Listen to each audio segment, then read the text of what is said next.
October 15th, 1846. They say children are born innocent, arriving in this world with nothing but potential. But in Ravencourt, Louisiana, something twisted that natural order in ways that still defy explanation. What happened there between 1846 and 1847 remains one of the most disturbing documented cases in American medical history. The first recorded incident occurred on a humid October morning when Marie Boudreau went into labor at her modest cottage on Cypress Street.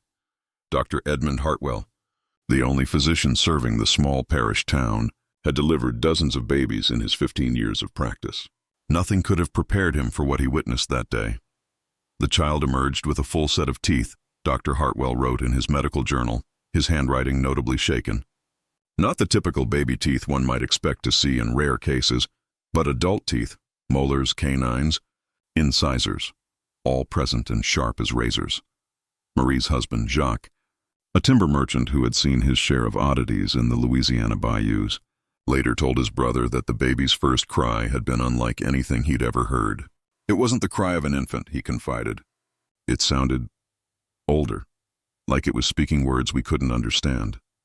The Boudreau infant, whom they named Gabriel, appeared otherwise healthy. He nursed normally, though Marie complained of unusual pain during feeding. Dr. Hartwell documented that the child's teeth appeared to be fully rooted, with developed enamel that gleamed unnaturally white in the lamplight. Word of the unusual birth spread quickly through Ravencourt's close-knit community of fewer than 800 residents. The town had been established only 12 years earlier by French settlers drawn to the fertile soil along the bayou.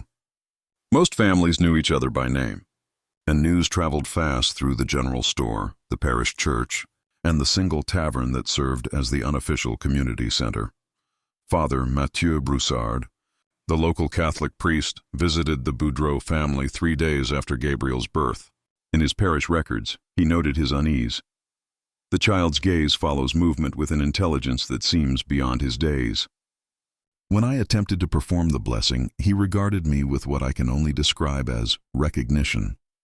Dr. Hartwell returned to check on mother and child on October 20th. In his journal, he documented Gabriel's continued good health but added disturbing observations. The infant has begun to make sounds that approximate speech. His teeth appear to have grown sharper. Marie reports that nursing has become increasingly difficult due to pain. By October 25th, 3 more women in Ravencourt had gone into labor. The first was Sarah Mitchell, wife of the town's blacksmith. Her son Thomas arrived with the same horrifying characteristic, a complete set of adult teeth, gleaming white and needle-sharp. Dr. Hartwell's notes from that birth reveal his growing alarm. Second case confirms this is not an isolated incident. The child bit through his own umbilical cord. Elizabeth Cormier delivered her daughter Anne 2 days later. Again, the full set of teeth was present. Father Broussard was called to attend this birth and later wrote, "I fear we are witnessing something beyond the natural order." The child looked at me with eyes that held knowledge no newborn should possess. The third birth that week belonged to Catherine Landry. Her son Pierre not only arrived with the full set of teeth, but had what Dr. Hartwell described as premature bone development in the jaw and skull. The birth had been particularly difficult, leaving Catherine weakened and traumatized. As October ended, the 4 families tried to maintain normalcy, but the strain was evident. The babies all thrived physically, growing at normal rates, but their behavior remained unsettling. They would stare at adults with unblinking intensity, seemed to understand spoken words far too early, and made sounds that resembled attempts at communication. Jacques Boudreau started keeping a loaded rifle by his bedside. When questioned by his neighbors, he would only say, "Something ain't right about any of this." Dr. Hartwell sent letters to colleagues in New Orleans and Baton Rouge, describing the unusual births and requesting advice. The responses he received ranged from skepticism to suggestions of possible environmental factors affecting the water supply or soil. But as November approached, 5 more women in Ravencourt were expecting to give birth. On the evening of November 3rd, Dr. Hartwell was awakened by frantic pounding on his door. Marie Boudreau stood on his porch, her infant son Gabriel in her arms, tears streaming down her face. "Doctor," she whispered, her voice shaking. "Gabriel!" He spoke to me, clear as day. He said, She paused, looking around as if afraid someone might overhear. He said he was hungry for something other than milk. Dr. Hartwell examined the 6-week-old infant by lamplight. Gabriel's teeth had indeed grown larger and sharper. But what disturbed the doctor most was the child's eyes. They held an awareness that seemed ancient, as if something far older than 6 weeks was looking back at him. As the doctor handed Gabriel back to his mother, the infant opened his mouth and spoke a single, clear word: more. November 8, 1846. The pattern continued with horrifying consistency. Every birth in Ravencourt resulted in an infant with a full set of adult teeth, and each child exhibited the same unsettling intelligence. Dr. Hartwell's medical bag now contained a small leather journal dedicated solely to documenting what he had begun calling the Ravencourt phenomenon. By mid-November, 7 more children had been born with the curse. The town's midwife, an elderly Creole woman named Celeste Thibodeau, refused to attend any more births after young Marie Gautreau's daughter Isabelle bit her finger during delivery, requiring 3 stitches. "I've been catching babies for 40 years, Celeste told Father Broussard. "These ain't babies. There's something else wearing baby faces." The families affected began to band together, finding solace in their shared experience. They would gather at the Boudreau cottage on Sunday afternoons, comparing notes about their children's disturbing behavior. All the infants had begun speaking single words by their 2nd month, far ahead of normal development. More troubling, they seemed to communicate with each other in ways their parents couldn't understand. Sarah Mitchell discovered her son Thomas having what appeared to be conversations with Gabriel Boudreau when she visited Marie. The 2 infants, barely 2 months old, would make soft cooing sounds while maintaining intense eye contact, as if exchanging information. "It's like they're planning something," Sarah confided to her husband Robert that evening. Robert, a practical man who worked with iron and fire, had initially dismissed his wife's concerns. But he'd begun to notice changes in Thomas that couldn't be explained away. The child's appetite had become voracious, and milk no longer seemed sufficient. Thomas would cry incessantly unless given small pieces of meat, which he would chew with his oversized teeth before swallowing. Dr. Hartwell noted similar dietary changes in all the affected children.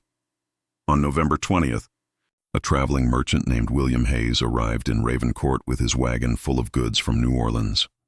Hayes, unaware of the town's recent troubles, set up his usual spot near the general store and began displaying his wares: bolts of cloth, kitchen utensils, children's toys, and various sundries.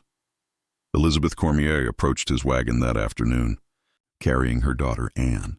Hayes, a jovial man who prided himself on being good with children, reached out to tickle the baby's chin. Anne responded by opening her mouth wide, revealing her full set of gleaming teeth, and snapping at his finger with surprising speed and force. Hayes jerked his hand back, staring at the infant in shock. "What in God's name?"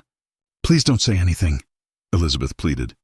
"Just please leave us be." But Hayes had been a merchant for 20 years, and had seen many strange things in his travels. This was different. That evening he made inquiries at the tavern, buying drinks for local men and asking casual questions about the recent births. By the time he left Ravencourt the next morning, Hayes had heard enough to understand that something supernatural was plaguing the town.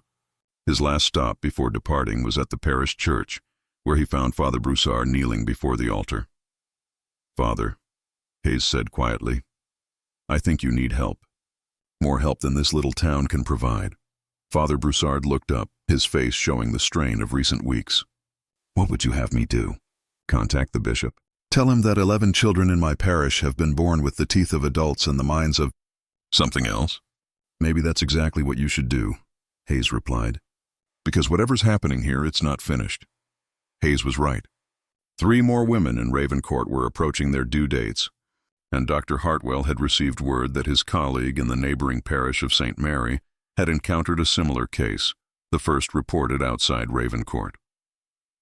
On November 25th, Thanksgiving Day, the affected families gathered at the parish church for what Father Broussard hoped would be a blessing ceremony to cleanse their children. The 11 infants, ranging in age from 6 weeks to 2 months, were brought to the altar. As Father Broussard began the blessing, something unprecedented happened. All 11 children began to cry simultaneously, but their cries harmonized into what sounded like a chant, in a language no one recognized. The sound was so unsettling that several adults fled the church, and Marie. Boudreau later described the moment to Dr. Hartwell. It was like they were calling to something, or someone. And doctor, I swear I felt something answer back. That night, every family with an affected child reported the same phenomenon. Their infants had stopped crying at exactly midnight and had stared at their bedroom windows until dawn, as if watching for something in the darkness. Dr. Hartwell made a decision that would haunt him for the rest of his life. He began conducting examinations of the children while they slept, hoping to understand the physical changes occurring in their developing bodies.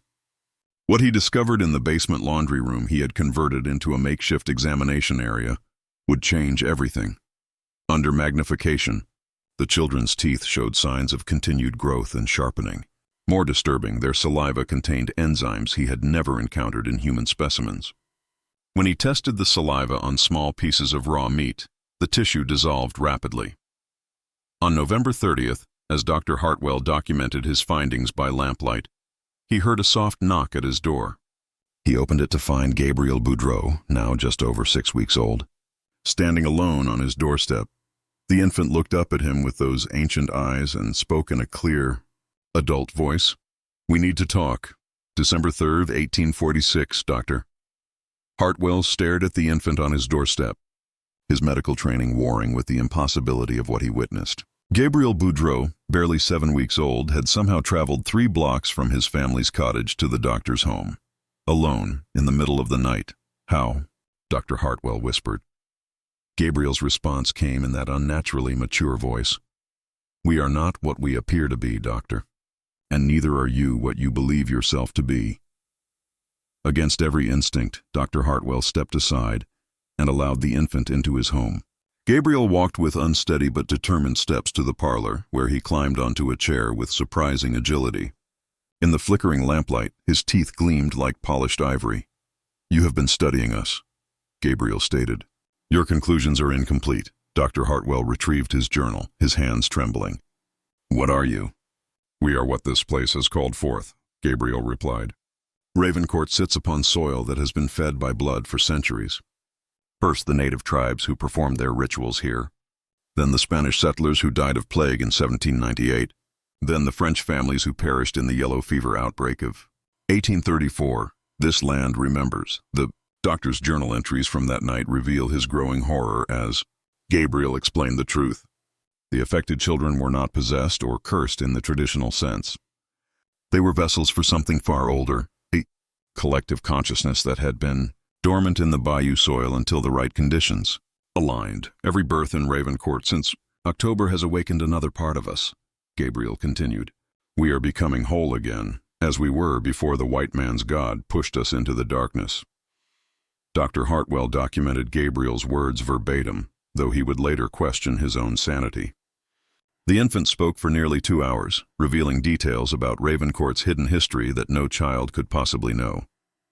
He described the location of unmarked graves, the names of families who had died decades before, and rituals performed in the bayou that had never been recorded in any official document. As dawn approached, Gabriel prepared to leave. "3 more will be born this week, doctor." "Then 3 more. We need 13 to complete the awakening. After that," the infant paused at the door, turning back with those ancient eyes. "After that, we will remember everything we once were." Dr. Hartwell found Gabriel's parents the next morning, frantic with worry over their missing child. They had discovered his empty crib at dawn and assumed he had been taken. When the doctor explained what had transpired, Jacques Boudreau initially accused him of madness, but Marie had noticed changes in Gabriel that she couldn't ignore. "He knows things," she whispered. "Yesterday, he told me where I had hidden my grandmother's ring, a ring I lost 10 years before he was born."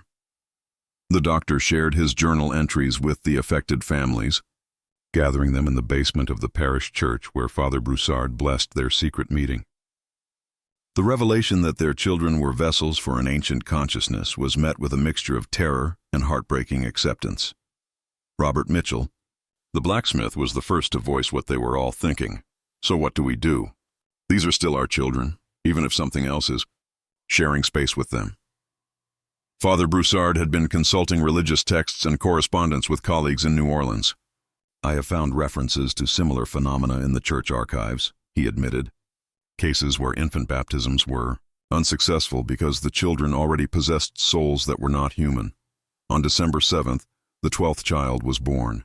Margaret Hebert delivered a daughter, Louise, who emerged with the now familiar full set of teeth and that disturbing adult awareness. Dr. Hartwell's examination revealed that Louise's physical development was accelerated beyond even the other affected children. "She's the strongest one yet," he noted in his journal. "Her teeth are larger, sharper. Her muscle development is weeks ahead of schedule." That evening, all 12 children began exhibiting new behavior. They would stare at the same point in the sky each night, between sunset and midnight, as if tracking the movement of something invisible to adult eyes. Their parents reported that the children seemed to be anticipating something. William Hayes, the traveling merchant who had encountered the phenomenon in November, returned to Ravencourt on December 10th with a priest from the Diocese of New Orleans. Father Auguste Dubois was a man experienced in what the church quietly referred to as unusual spiritual matters. After examining the children and reviewing Dr. Hartwell's documentation, Father Dubois confirmed their worst fears. "This is not possession in the traditional sense," he told the gathered families. "These children are hosting something that predates Christianity in this region, something that has been waiting for the right conditions to return." "What conditions?" Marie Boudreau asked. Father Dubois consulted his notes. "According to local tribal legends I've researched, 13 is the number required for what they called the Great Awakening. 12 vessels to hold the consciousness and 1 to command it. The implications hit everyone simultaneously. One more child would complete whatever process had begun in October. On December 15th, they learned that Rebecca Tran, a young woman who had recently married into one of the French families, was in labor. She was carrying the 13th child. As Dr. Hartwell gathered his supplies and prepared to attend the birth, Gabriel Boudreau appeared at his clinic door. The infant's expression held something the doctor had never seen before. Anticipation mixed with something that might have been joy. "Tonight, Doctor," Gabriel said in his ancient voice, "you will witness the completion of a cycle that began before your ancestors dreamed of crossing the ocean. Tonight, we remember who we truly are."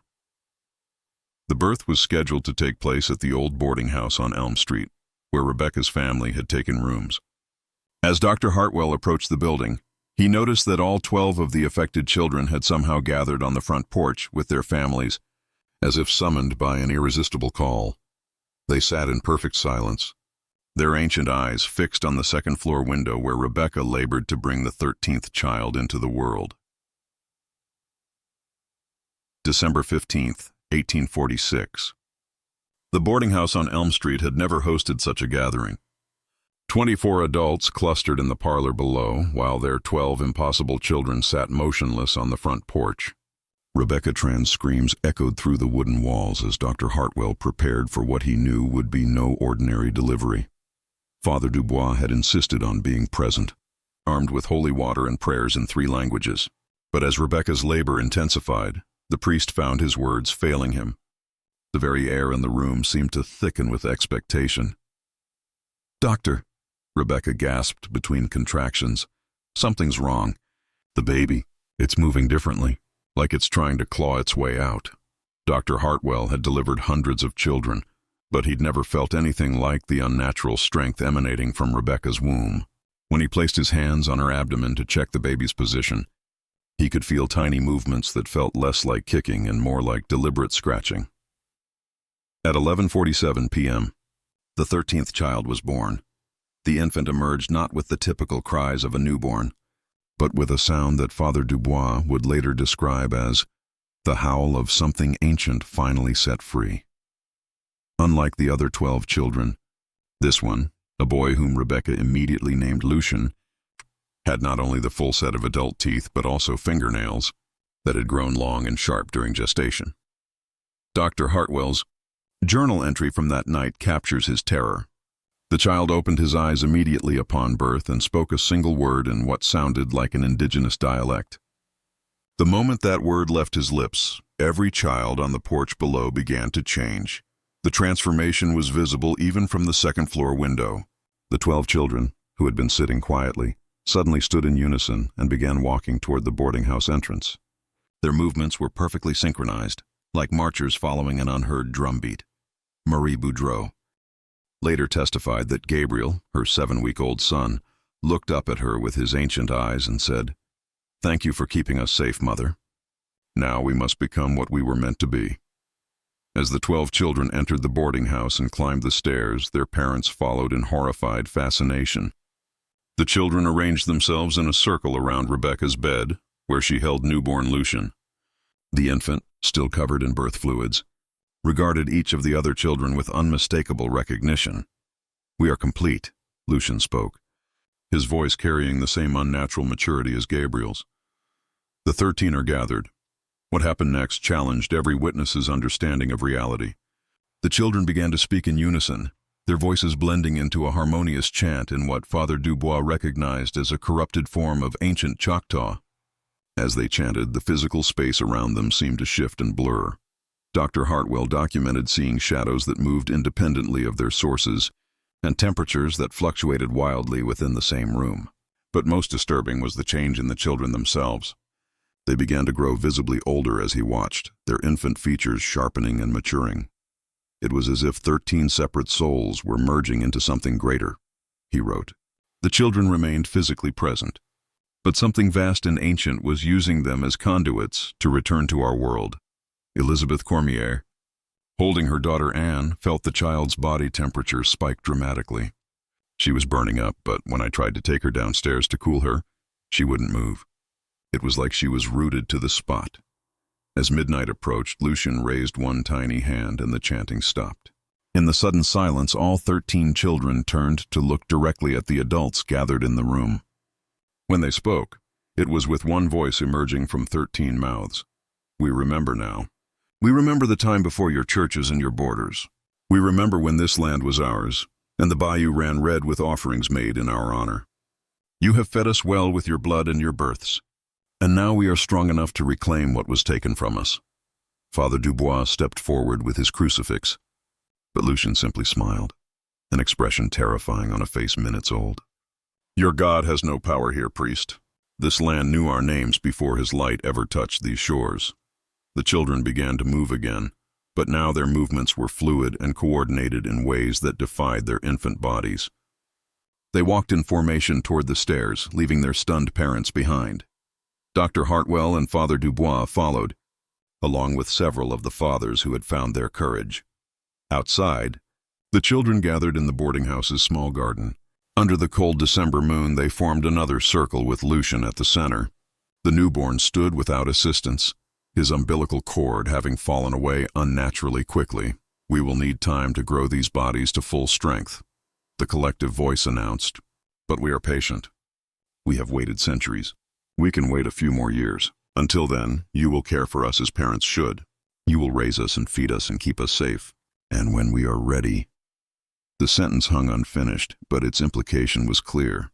Jacques Boudreau, driven by desperate paternal instinct, lunged forward to grab his son Gabriel. But as his hands touched the child, Gabriel's teeth, now gleaming like polished bone in the moonlight, extended further from his gums, becoming unmistakably fang-like. "Father," Gabriel said softly, "we are still your children." "We will always be your children, but we are also something much older and hungrier than you can imagine." As dawn broke over Ravencourt on December 16th, the 13 children quietly returned to their families. To outside observers, they appeared to be normal infants once again. They nursed, they slept, they made the typical sounds of babies. But their parents knew the truth. Dr. Hartwell's final journal entry from that night contained a single, chilling observation. "The children have not forgotten what they revealed to us. And based on the way they watch us now, with those ancient, patient eyes, I fear they are merely counting the days until they no longer need us to care for them." The question that haunted every parent in Ravencourt was the same. How long did they have before their children decided to stop pretending to be human? March 21, 1847, spring came early to Ravencourt that year, bringing with it a warmth that felt unnatural for Louisiana in March. The 13 children, now ranging in age from 3 to 5 months, had grown with disturbing rapidity. Dr. Hartwell's measurements showed they were developing at nearly twice the normal rate, their bodies already showing the proportions of year-old infants. More troubling were the changes in their behavior. The children had begun refusing regular milk, accepting only bottles mixed with raw meat that had been ground fine enough for them to consume. Their teeth had continued growing, requiring their parents to file them down regularly to prevent injury during feeding. They're becoming something else, Marie Boudreau confided to Dr. Hartwell during a routine examination. Gabriel, now 5 months old, sat on the examination table with the posture and alertness of a child twice his age. Sometimes I catch him staring at me like he's deciding something important about my future. The doctor's journal from that period reveals his growing desperation. He had been in regular correspondence with colleagues across Louisiana and neighboring states, trying to find similar cases or historical precedents. What he discovered in the archives of the New Orleans diocese changed everything. Father Dubois had uncovered records dating back to 1798, documenting a previous incident in the same area where Ravencourt now stood.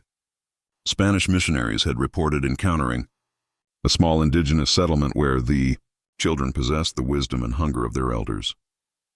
The mission was abandoned after 13 missionaries disappeared over the course of a single night. The pattern repeats every 49 years. Father Dubois explained to the gathered families during a clandestine meeting in the parish church basement. 1798, 1847. The land itself seems to call forth this phenomenon when conditions are right.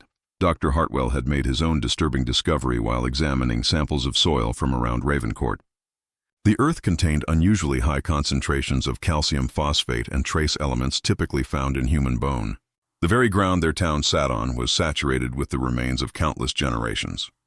On March 15th, the first disappearance occurred. William Hayes, the traveling merchant who had tried to help them months earlier, had returned to Ravencourt with supplies from New Orleans. He was staying at the boarding house where Lucien had been born.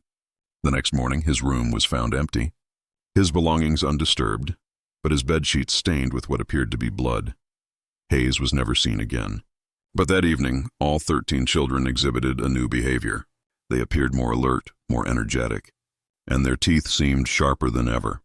Dr. Hartwell's examination revealed that their muscle development had accelerated dramatically overnight. They fed, he wrote in his journal. Somehow they consumed that man's life force, and it strengthened them. The realization that their children were no longer merely vessels for an ancient consciousness, but active predators, sent waves of terror through the affected families. Yet the parental bond remained impossibly strong. These were still their babies, still dependent on them for care and protection. Margaret Hebert discovered just how dangerous that protection instinct could be. On March 18th, her neighbor, old Edmund Broussard, had complained loudly about the unnatural crying coming from the Hebert cottage at night. That evening, 3-month-old Louise had crawled from her crib and made her way to Etienne's house. The next morning, Etienne was found in his garden, aged decades beyond his 72 years, his body desiccated as if all moisture had been drained from it. Louise was found sleeping peacefully beside him, having grown visibly larger overnight. The truth could no longer be denied or rationalized. The 13 children were feeding on human life force, growing stronger with each victim. But they were selective, choosing only those who posed a threat to their continued existence in Ravencourt. Dr. Hartwell made the hardest decision of his medical career. On March 20th, he gathered the 13 families in the abandoned storage unit behind the general store for what he knew would be their final meeting as a community.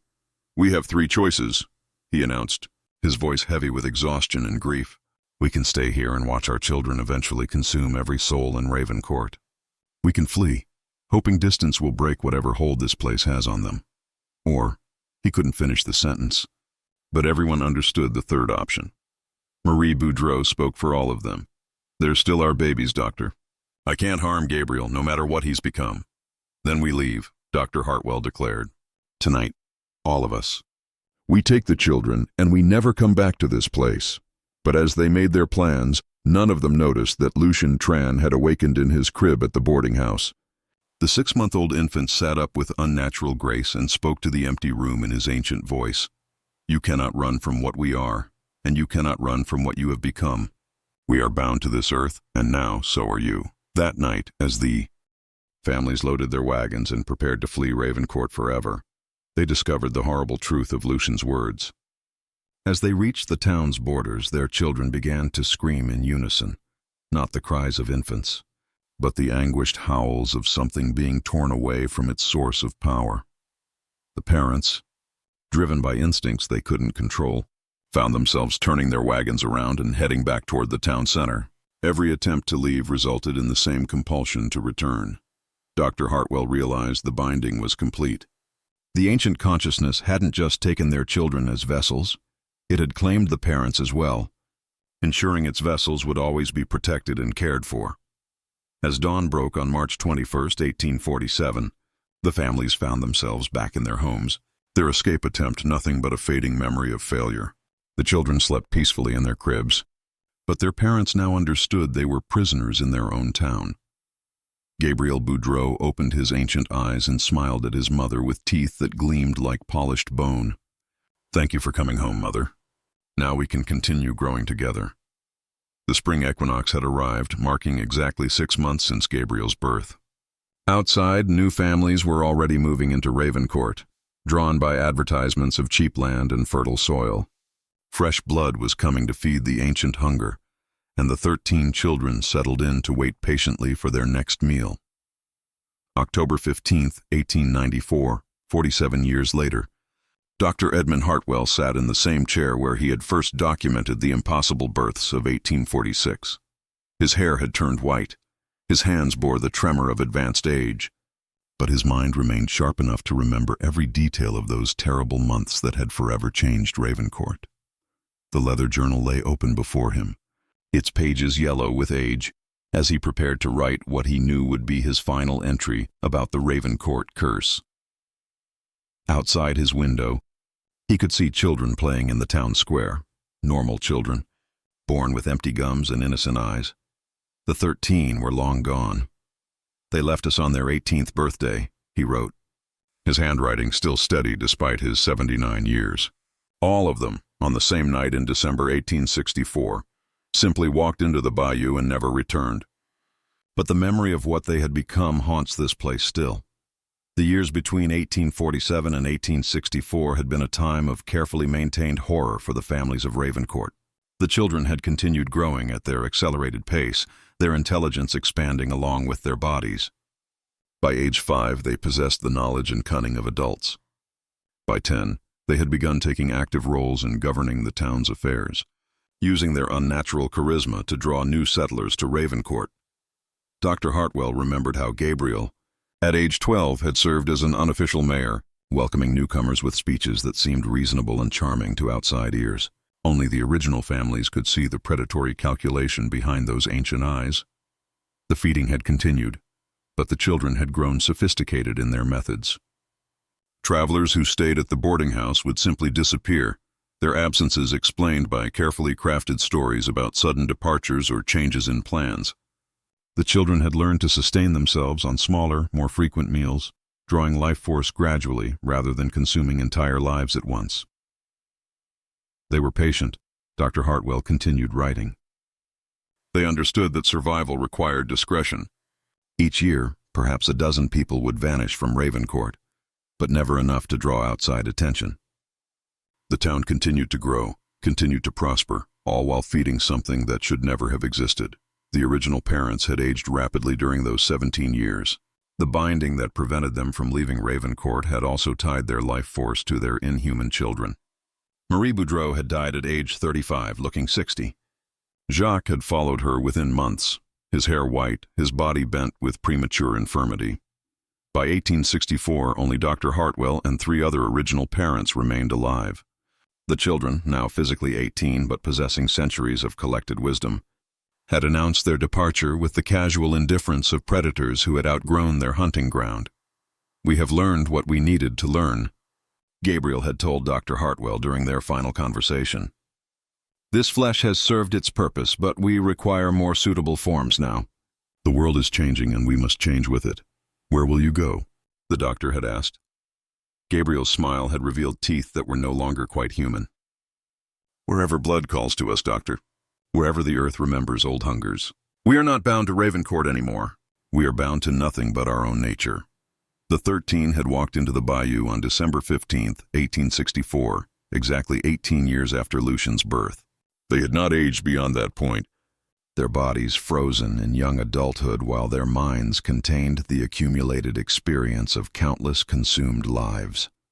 Dr. Hartwell had followed them to the edge of the swamp, watching as they disappeared into the Spanish moss and standing water. As the last of them vanished, he felt the binding that had held him to Ravencourt for 17 years finally break. He could have left then. Should have left. But Ravencourt had become his responsibility in ways he couldn't fully explain. I remained to bear witness, he wrote in his journal. Someone needed to remember what happened here. Someone needed to warn future generations about what this land had birthed and set loose upon the world. The years after 1864 had been kind to Ravencourt. New families arrived, drawn by the fertile soil and reasonable land prices. Children were born normally, crying with proper infant voices and growing teeth in their own time. The town prospered, its dark history becoming nothing more than whispered stories told by a few elderly residents. But Dr. Hartwell knew the cycle was not truly broken. Reports reached him from across the American South of unusual incidents, children born in other bayou communities with adult teeth, mysterious disappearances in small towns, families who suddenly abandoned their homes without explanation.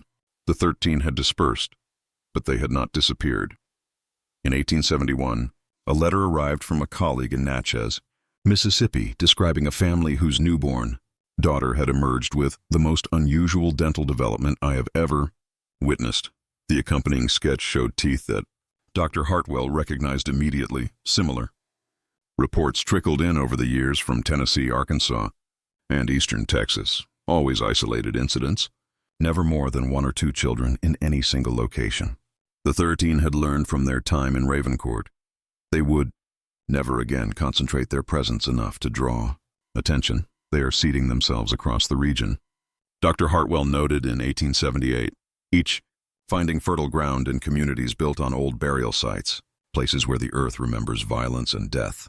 They reproduce not through natural birth, but through some form of spiritual propagation I cannot fully comprehend. The most disturbing report came in 1883 from a priest in Mobile, Alabama. Father O'Malley described encountering a young woman of perhaps 20 years who claimed to be seeking baptism for her infant son. The child appeared normal in every way, except for his eyes that held knowledge far beyond his months. During the baptism ceremony, when the holy water touched the infant's forehead, the child had spoken in a clear, adult voice. "This ritual has no power over what I am, priest. I was old when your Christ was young." The woman and child had vanished that same night, but Father O'Malley's letter included a detail that chilled Dr. Hartwell to his bones. Before disappearing, the young woman had thanked the priest for his hospitality and mentioned that she looked forward to returning to Mobile in about 49 years, when the conditions will be right again. Dr. Hartwell calculated the dates carefully.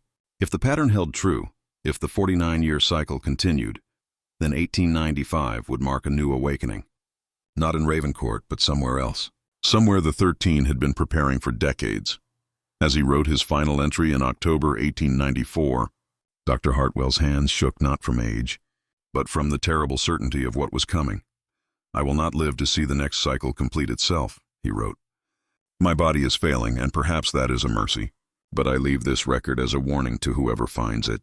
The Ravencourt curse did not end when those children walked into the bayou 30 years ago.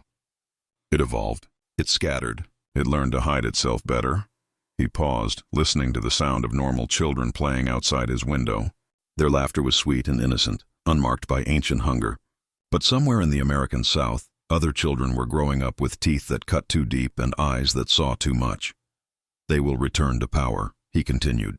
"Perhaps not to Ravencourt itself, but to some community that has forgotten the old warnings about building homes on bones. And when they do, they will be stronger, smarter, and far more dangerous than they were as infants bound to a single town."